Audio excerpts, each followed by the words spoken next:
I was sitting on my deck overlooking Cedar Lake when the first sharp, intrusive voice sliced through the peaceful morning air. A woman in a bright purple blazer was stomping up my gravel driveway, clipboard clutched like a weapon, and pointing at my 82-year-old grandfather as if he were some kind of criminal. "Excuse me, sir," she declared with the tone of someone who had clearly floated through life without ever hearing the word no. "But this property is subject to HOA regulations, and I don't see your name listed on the approved occupancy roster." My grandfather, Emp Garrison, barely glanced up from the fishing lure he was tying. He'd been staying at my cabin for a month now, helping me repair the dock and sharing his secret trout recipes. The man had put in 45 years working for Pine Valley County, 20 of those as county administrator. Yet you'd never guess it from his faded flannel shirt and well-worn baseball cap. "Ma'am," he said in that slow, steady tone I'd seen him use on difficult people my entire life. "I'm just visiting my grandson. Is there a problem?" The woman's face twisted into what I could only classify as weaponized indignation. "A problem? Yes, there's a problem. I'm Margaret Sullivan, president of the Lakeside Estates HOA, and according to our bylaws, all long-term guests must be registered and approved by the board. You've been here for weeks without authorization." I stepped onto the deck, coffee mug in hand, trying to wrap my head around what I was seeing. I'd inherited the cabin from my late grandmother 6 months earlier. It sat on 5 acres at the edge of Cedar Lake, technically within Lakeside Estates boundaries, but older than the development by 3 full decades. I'd gotten a few annoying notices about my mailbox color and grass length before, but this was an entirely new level of intrusion. "Margaret," I said, keeping my voice level despite the irritation building in my chest. "This is my grandfather. He's been helping me with repairs." I didn't realize I needed permission to have a family visit. She snapped toward me, hair perfectly unmoving despite her sharp turn. "Mr. Patterson, our records indicate you are the sole owner of this property. Any resident staying longer than 14 consecutive days requires board approval. Your grandfather has been observed here for 23 days. "Observed?" Grandpa chuckled, placing his fishing gear aside. "You've been watching my cabin visits?" Margaret puffed her chest out proudly. "The HOA maintains strict oversight to preserve property values and community standards. We have documented evidence of unauthorized occupancy, including photographs of this gentleman engaging in various activities without proper permits." She flipped through her clipboard with the precision of someone who had rehearsed this showdown. "Fishing without a community lake permit, operating power tools during quiet hours, and most concerning, hosting what appears to be weekly poker games on Tuesday evenings with other unregistered individuals." I couldn't stop myself from laughing. Those poker games were just Grandpa and 3 retirees playing for spare change while discussing their medication schedules. But Margaret clearly wasn't operating with a sense of humor. "This is a formal notice of violation," she continued, pulling a manila envelope from her oversized purse. "Your grandfather has 72 hours to vacate the premises, or we will be forced to pursue legal action." Grandpa rose to his full height, his 6'2" frame still imposing despite the slight stoop. For the first time, I saw a flicker of the man who used to make county commissioners squirm during budget hearings. "Legal action," he repeated, his tone conversational but edged with steel. "And on what grounds, exactly?" Margaret consulted her papers with the smug certainty of someone who had memorized every subsection in the HOA handbook. Section 12. Paragraph 4 states, "The tall residents must be board approved." Section 18 prohibits commercial activities without a permit, and running a gambling operation certainly qualifies. Additionally, Section 23 requires approval for all property modifications. And we have photographic evidence of you constructing what appears to be an unauthorized deck extension. She was talking about the tiny 4x4-foot platform Grandpa helped me build to hold my telescope. But apparently, in Margaret's universe, that was a full-blown architectural offense. Furthermore, she pressed on, gaining momentum like a downhill freight train.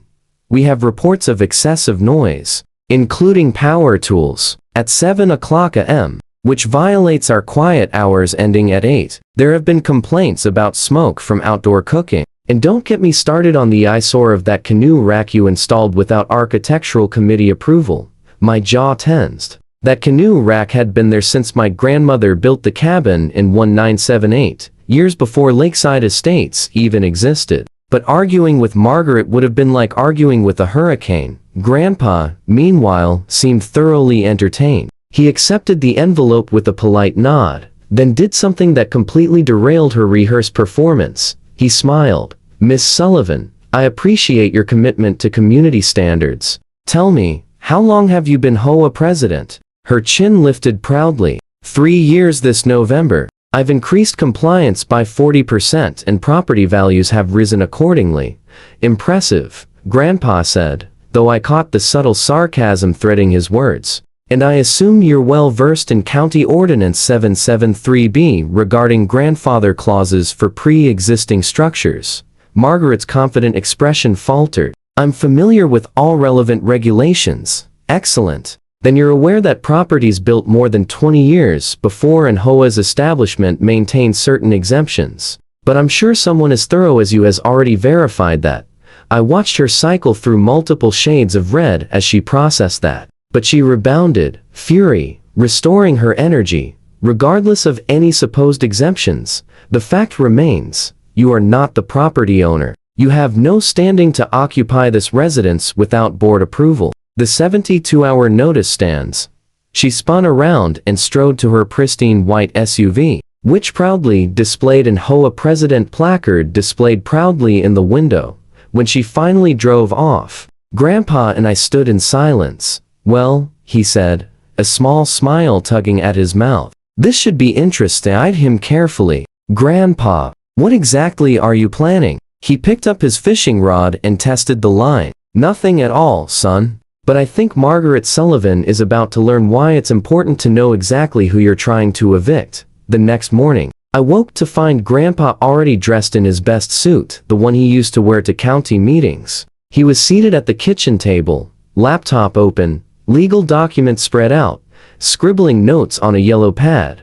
"Going somewhere?" I asked, pouring coffee. "County Administrative Building," he replied without looking up. "Haven't been in a while. Thought I'd stop by and visit a few old friends." I knew that tone. Grandpa might have been retired for 5 years, but he still had deep roots in county government. He'd hired half of them, mentored most of them, and guided the rest through their careers. "Should I be worried?" I asked. He closed his laptop and gave my shoulder a reassuring pat. "Not at all. Just going to do a little research on our friend Margaret and the Lakeside Estates. HOA." While Grandpa was gone, I tried to get back to work. I'm a software developer and usually work from the cabin, but staying focused was impossible with all the movement outside. Margaret's white SUV passed by no fewer than 4 times that morning, slowing each time so she could scrutinize the property. On the 5th pass, she actually stopped and began taking photos. My phone buzzed. A text from my neighbor Tom.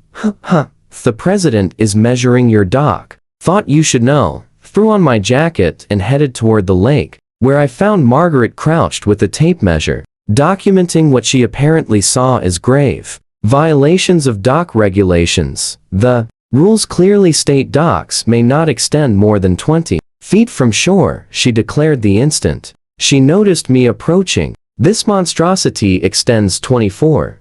This dock has been here since 1985, I said, keeping my frustration in check. "It was approved by the county when my grandmother built it." "County approval is irrelevant," Margaret sniffed. "HOA standards supersede all previous authorizations. You'll need to modify it to comply or face daily fines." She was so absorbed in her measuring crusade that she didn't notice Grandpa's old Ford pickup pulling into the driveway. But I did, and I saw he wasn't alone. 3 additional vehicles rolled in behind him, all marked with official county insignias. "Margaret," a woman's voice rang out. "Margaret Sullivan."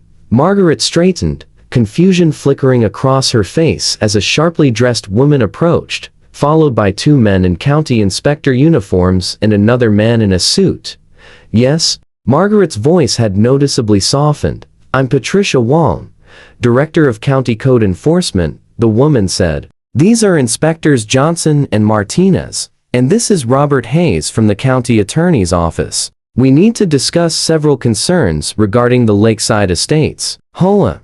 Margaret's face drained of color. Concerns? What concerns? Patricia tapped her tablet. We've received multiple complaints about HOA overreach, harassment of property owners, and potential violations of county ordinances. Additionally, there are questions about the legitimacy of certain HOA financial expenditures and whether proper procedures were followed in recent board elections.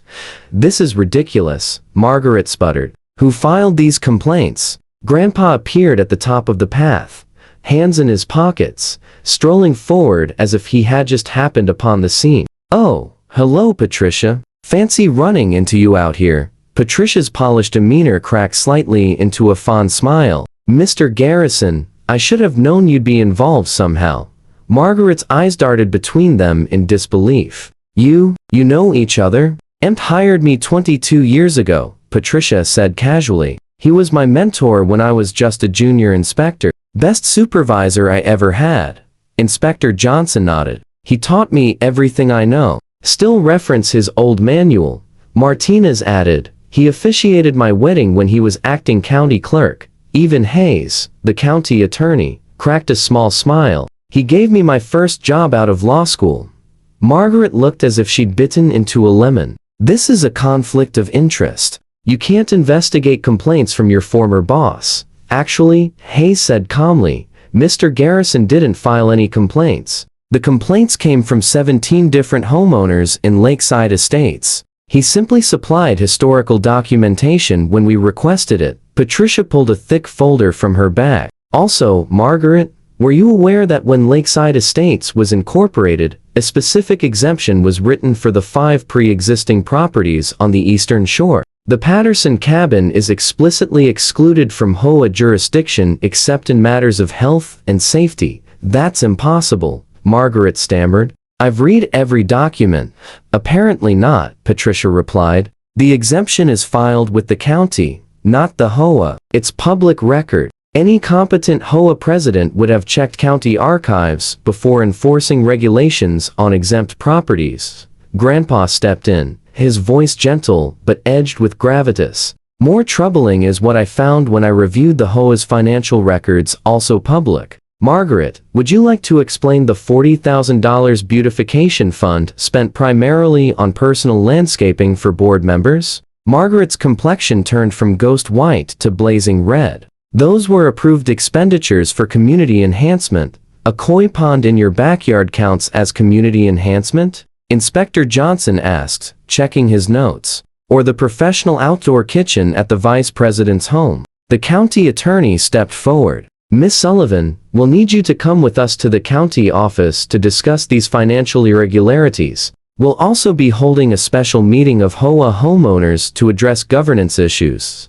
You can't do this, Margaret shrieked. I've done everything for this community. Property values are up. Compliance is at an all-time high. Compliance obtained through harassment and illegal enforcement isn't something to boast about, Patricia said coolly. We have documented evidence of you issuing fake violations, trespassing on private property, and using HOA funds for personal surveillance equipment. She turned toward me. Mr. Patterson, on behalf of the county, I apologize for any harassment you've endured. Your property is exempt from HOA oversight, and any fines or notices issued to you are null and void.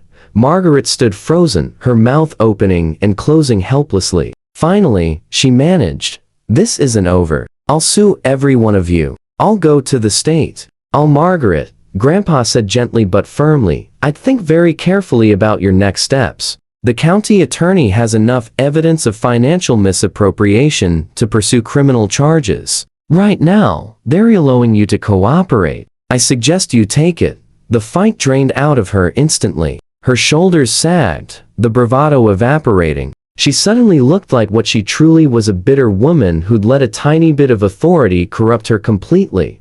Fine, she whispered. What do you want me to do? Hayes handed her a document. First, sign this resignation from the HOA board effective immediately. Second, cooperate fully with the financial investigation. Third, Provide written apologies to every homeowner you've harassed, including Mr. Patterson and Mr. Garrison.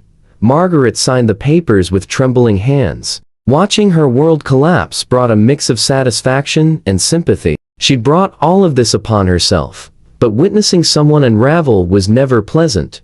Once the county officials left with Margaret in tow, Grandpa and I sat together on the deck in thoughtful silence. Eventually, had to ask, "How did you know about the financial stuff?" He grinned. "I didn't, not completely. But in my experience, people who abuse small amounts of power usually have dirt elsewhere too. I made a few calls, pointed them to the right places, and Patricia's team did the rest." "And the exemption?" I pressed. "Oh, that I knew for sure. I helped write it back in '95 when Lakeside Estates was being developed. Your grandmother insisted on it, worried something like this would happen." "Smart woman, your grandmother." I shook my head, amazed. "So you could have shut Margaret down from the start." "Could have," he agreed. "But sometimes people need to learn lessons the hard way, and she needed to be stopped before she bullied other homeowners who didn't have exemptions." Over the next few weeks, the full extent of Margaret's misconduct emerged. She'd embezzled nearly $60,000 in HOA funds, used HOA resources to spy on neighbors she disliked, and falsified board election results to keep her position. The county attorney offered her a plea deal, full restitution, 500 hours of community service, and 3 years of probation or face trial and possible jail time. She took the deal. The last time I saw Margaret was in the county courthouse when she was formally sentenced. She looked smaller somehow, her signature purple blazer replaced with a plain gray suit. When the judge read her sentence, including the $50,000 fine and restitution order, she simply nodded, her expression hollow. As the gavel fell, she turned, briefly met my eyes, then quickly looked away, shoulders hunched as she hurried out of the courtroom alongside her lawyer.